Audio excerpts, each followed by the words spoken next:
welcome back to my channel. Today we are here with my end of the year TBR. These are the books that I am really set on getting to. So I have 12 or let me count, or 13. Wow, I was really close. So I have them divided up by categories based off of why I feel like I need to read them. So let's just get into it. Starting with arcs. So I used to be a big NetGalley girly, and I definitely still am, but I used to really find books on NetGalley, and now I more so look for books I'm already interested in on NetGalley. So instead of just requesting all these random books, I try to only get things that are already on my radar or on my TBR or that I want the audiobook of. I have 0 physical arcs. That's already something that I've accomplished this year, is reading or passing along all the physical arcs I have. So I don't have any unread physical arcs, which is a fantastic feeling.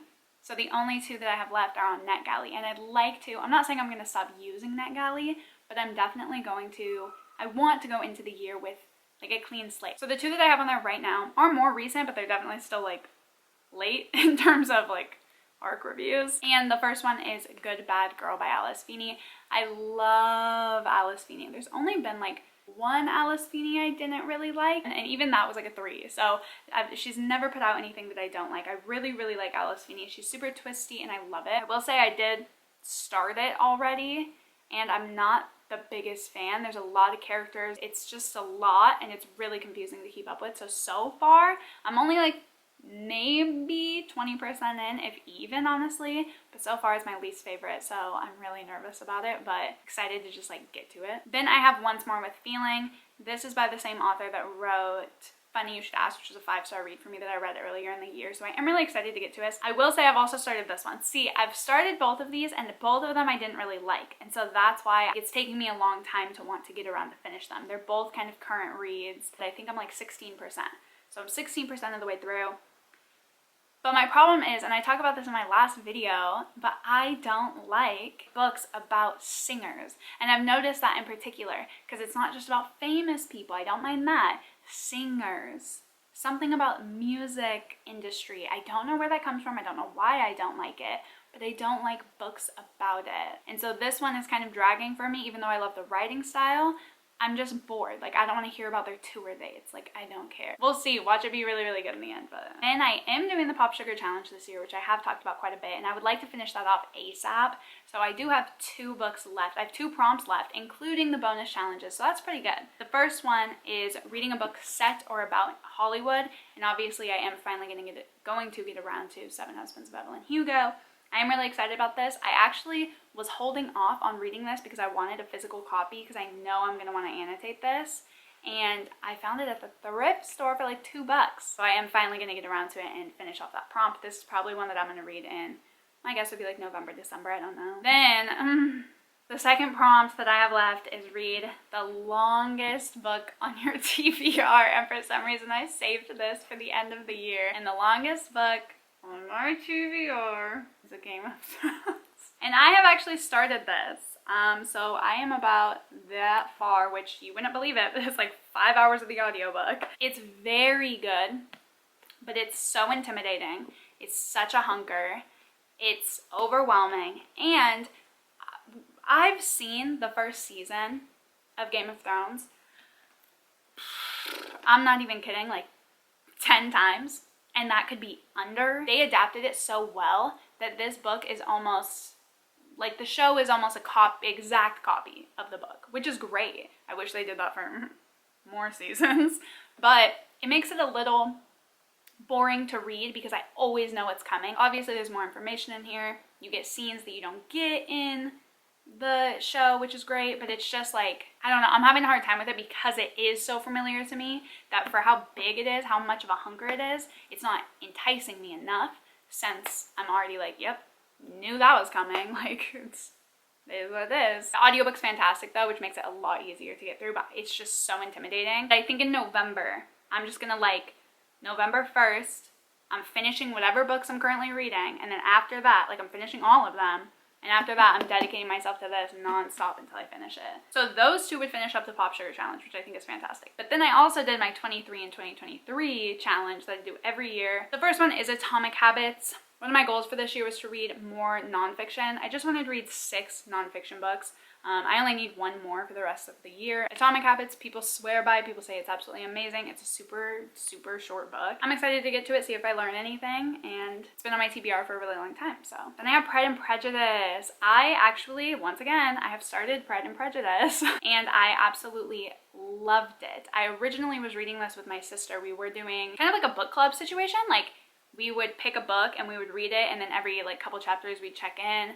But that kind of fell off, and so I just stopped reading the book as well. As far as I remember, I was like annotating this like crazy. I had so much to say. Like, I was loving every part of this. It goes by really quick. I feel like when we think of classics, it's always very daunting, but this one seemed very accessible, and it was very funny and fun to read. So I am excited to finally get to this. I'm excited to definitely read more of my Penguins. Then I have 3 books that were they were either most anticipated for this year that I thought I would get the chance to get around to, or they were most anticipated from last year that I didn't get around to.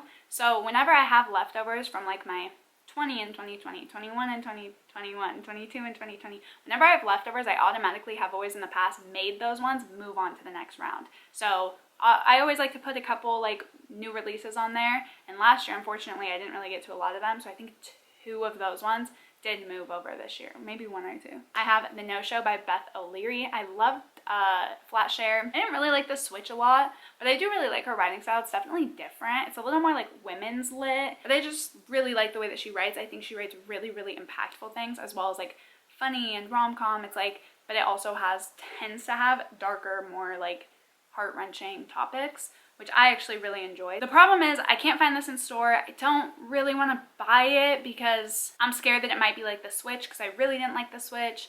I really like the Flatshare, but I don't know. She isn't like an auto-buy author for me, so I'd rather get it from the library, but the problem is my library doesn't have it. I think I'm gonna have to buy it. That's why I haven't read it yet. It just kind of sucks that it's not accessible. I can't get to it, literally. Then I have Do I Know You? Now, I can't remember if this came out last year or this year. This is one I really wanted to get to, and same problem. I've never read from these authors before. I don't really want to just buy it for the sake of it because I don't really know. I'd rather get it from the library, but right now my library doesn't have it. So this is another one that I would really like to get to, just like The No-Show, but I can't really because I don't have access to it. Then Happy Place by Emily Henry. Now, I actually have the audiobook for this one from my library, but I have kept delaying my hold. I kept giving it to the next person because I wanted to listen to it and annotate it at the same time, because I know I'm going to absolutely love this. The problem is I'm not buying this fucking hardcover. I don't know what Emily Henry is doing. I don't know what games we're playing, but I'm not playing. I'm not buying it. I'm not feeding into this trap, okay? I'm not doing a hardcover of a romance ever, unless it's like fantasy. And also,